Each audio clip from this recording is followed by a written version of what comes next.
जब बड़ी बेटी मधु की शादी में विद्यासागर के घर शहनाई बज रही थी तो खुशी से उनकी आंखें भर आई। उधर बारातियों के बीच बैठे राजेश के पिता की भी खुशी का कोई ठिकाना नहीं था, क्योंकि उनके इकलौते बेटे की शादी मधु जैसी सुंदर व सुशील लड़की से हो रही थी। लेकिन उन्हें क्या पता था कि यह शादी उनके लिए सिरदर्द बनने वाली है। शादी को अभी 2 दिन भी नहीं हुए थे कि मधु राजेश को नामर्द बताकर मायके आ गई। यह बात दोनों परिवारों के गांवों में जंगल में लगी आग की तरह फैल गई। सब अपनी अपनी कहानियां बनाने लगे।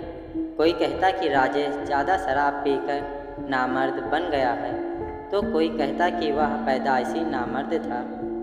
इससे दोनों परिवारों की इज्जत धूल में मिल गई। राजेश जहाँ भी जाता गांव वालों से यही सुनने को मिलता कि उन्हें तो पहले से ही मालूम था कि आजकल की लड़की उस जैसे गंवार के साथ नहीं रह सकती। विद्यासागर के दुखों का कोई अंत ही नहीं था। वे एक बात ही कहते थे, मैं अपनी बेटी को कैसे खाई में धकेल रहा था। मधु के घर में तमाम पसरा हुआ था, पर जैसे उसके मन में कुछ और ही चल रहा था। मधु के ससुराल वाले बस यही चाहते थे कि वे किसी तरह से मधु को अपने यहाँ ले आएं, क्योंकि गांव वाले उनको इतने ताने मार रहे थे कि उनका घर से निकलना मुश्किल हो गया था। राजेश के पिता विद्यासागर से बात करना चाहते थे, पर उन्होंने साफ इनकार कर दिया था। कुछ दिनों बाद मधु की ससुराल वाले कुछ गांव वालों के साथ मधु को लेने आए और मधु ने जाने से साफ इनकार कर दिया। विद्यासागर ने भी मधु की ससुराल वालों की उनके गांव वालों के सामने जमकर बेइज्जती कर दी और धमकाते हुए कहा, आज के बाद यहाँ आया तो तेरी टांगें तोड़ दूंगा। यह सुनकर राजेश के पिता भी उन्हें धमकाने लगे, अगर तुम अपनी बेटी को मेरे साथ नहीं भेजोगे तो मैं तुम पर केस कर दूंगा। विद्यासागर ने कहा, जो करना है कर ले, पर मैं अपनी बेटी को तेरे घर कभी नहीं भेजूंगा। मामला कोर्ट में पहुंच गया। मधु तलाक चाहती थी, पर राजेश उसे रखना चाहता था। कुछ दिनों तक कैसे चला, लेकिन दोनों परिवारों की माली हालत कमज़ोर होने की वजह से उन्होंने आपस में समझौता कर लिया व तलाक हो गया। मधु बहुत खुश थी, क्योंकि वह तो यही चाहती थी। एक दिन जब मधु सुबह सवेरे दुकान पर जा रही थी तो वहाँ उसे दीपक दिखाई दिया, जो उसके साथ पढ़ता था। मधु ने दीपक को धीरे से कहा, आज शाम को मैं तेरा इंतज़ार मंदिर में करूँगी, वहाँ आ जाना। दीपक ने कुछ जवाब नहीं दिया। मधु मुस्कुराकर चली गई। जब शाम को वे दोनों मंदिर में मिले तो मधु ने खुशी से कहा, देख दीपक, मैं तेरे लिए सब छोड़ आई हूँ। वह रिश्ता, वह नाता, सब कुछ मेरे लिए।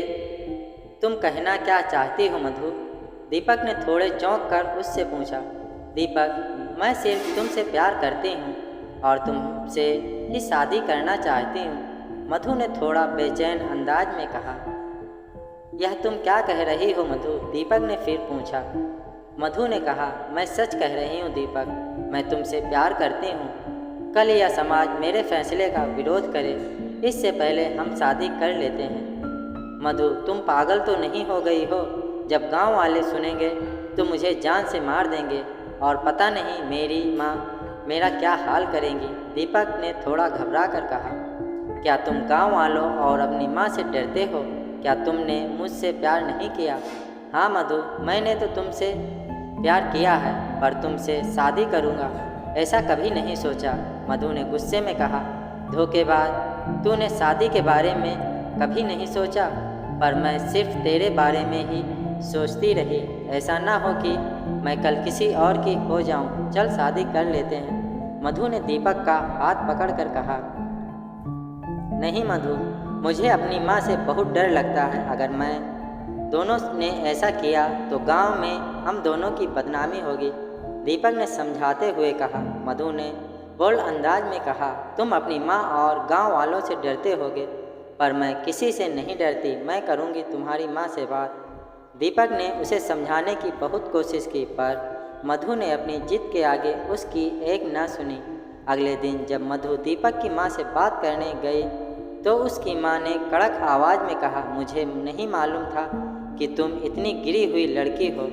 तुमने इस नाजायज़ प्यार के लिए अपना ही घर उजाड़ दिया। मैं घर उजाड़ कर नहीं आई माँ जी, बल्कि दीपक के लिए सब छोड़ आई हूँ। मेरे लिए दीपक ही सब कुछ है। मुझे अपनी बहू बना लीजिए, वरना मैं मर जाऊंगी। मधु ने गिड़गिड़ा कर कहा, तो मर जा, लेकिन मुझे सेकंड हैंड बहू नहीं चाहिए। दीपक की माँ ने दो टूक शब्दों में कहा, मैं सेकंड हैंड नहीं हूँ माँ जी, मैं वैसी ही हूँ जैसे गई थी। मधु ने कहा, लगता है कि शादी के बाद तुझ में कोई शर्मलाज नहीं रही। अंधे प्यार ने तुझे पागल बना दिया है। दीपक तेरे गांव का है, तेरा भाई लगेगा। मैं तेरे पापा को सब बताऊंगी। दीपक की माँ ने मधु को धमकाते हुए कहा। इसके आगे मधु ने कुछ नहीं कहा, वह चुपचाप वहाँ से चली गई। दीपक की माँ ने विद्यासागर से कहा, तुम्हारी बेटी दीपक के प्यार के चलते ही अपनी ससुराल में ना बच सकी। अपनी बेटी को बस में रखो, वरना एक दिन वह तुम्हारी नाक कटा देगी। यह सुनते ही विद्यासागर का गुस्सा सातवें आसमान पर चढ़ गया। विद्यासागर ने घर जाते ही मधु से गुस्से में पूछा, मधु, वह लड़का सच में नामर्द था या फिर तुमने उसे नामर्द बना दिया? वह मुझे पसंद नहीं था, मधु ने बेखौफ होकर कहा। इसलिए तुमने उसे नामर्द बना दिया? विद्यासागर ने गुस्से में कहा। हाँ, मधु बोली, मतलब तुमने पहले ही सोच लिया था कि वह रिश्ता तोड़ना है? हाँ। फिर विद्यासागर उसे बहुत कुछ सुनाने लगे। जब तुम्हें रिश्ता तोड़ना ही था तो यह रिश्ता जोड़ा ही क्यों? जब रिश्ते की बात हो रही थी तो मैंने बार बार पूछा था कि यह रिश्ता पसंद है ना? हर बार तूने हाँ कहा था, क्यों? तेरी ससुराल वाले मुझसे बार बार एक ही बात कह रहे थे कि राजेश नहीं है, पर मैंने तुझ पर भरोसा करके उनकी एक ना सुनी। वह मेरी मजबूरी थी, क्योंकि आपसे कहीं रिश्ता हो ही नहीं रहा था। बड़ी मुश्किल से आपने मेरे लिए एक रिश्ता तय किया, तो मैं उसे कैसे नकार देती? मधु ने शांत लहजे में कहा, जानती हो कि तुम्हारे चलते मैं कितनी बड़ी मुसीबत में फंस गया हूँ। शादी का कर्ज अभी तक मेरे सिर पर है। सोचा था कि इस साल तेरी छोटी बहन की शादी कर देंगे, पर तुझने छुटकारा मिले तब ना। मधु पिता की बात ऐसे सुन रही थी जैसे उसने कुछ गुनाह ही ना किया हो। जेब में एक पैसे नहीं है। तेरा छोटा भाई अभी 10 साल का है, उससे भी अभी क्या उम्मीद करूं? आसपास के लोग तो बस हम पर हंसते हैं। पता नहीं आजकल के बच्चों को हो क्या गया है, वे रिश्तों की अहमियत क्यों नहीं समझते? रिश्ता तोड़ना तो आजकल एक खेल सा बन गया है। इससे माँ बाप की कितनी परेशानी बढ़ती है, यह आजकल के बच्चों नहीं समझे तब ना। वैसे भी लड़कियों को रिश्ता तोड़ने का एक अच्छा बहाना मिल गया कि लड़का पसंद ना हो तो उसे बता दो। यह एक ऐसी बीमारी है जिसका कोई इलाज ही नहीं है। इस तरह एक तरफा गरज कर मधु ने पिता बाहर चले गए। यह बात धीरे धीरे पूरे गांव में फैल गई। गांव वाले मधु के खिलाफ होने लगे। अब तो उसका घर से बाहर निकलना मुश्किल हो गया। दीपक भी अपनी माँ के कहने पर नौकरी के लिए शहर चला गया। विद्यासागर ने मधु की दूसरी शादी कराने की बहुत कोशिश की, पर कहीं बात नहीं बनी। वे जानते थे कि लड़की की एक बार शादी होने के बाद उसकी दूसरी शादी करना बड़ा ही मुश्किल होता है। इस तरह 1 साल गुजर गया। मधु को भी अपनी गलती का एहसास हो गया था।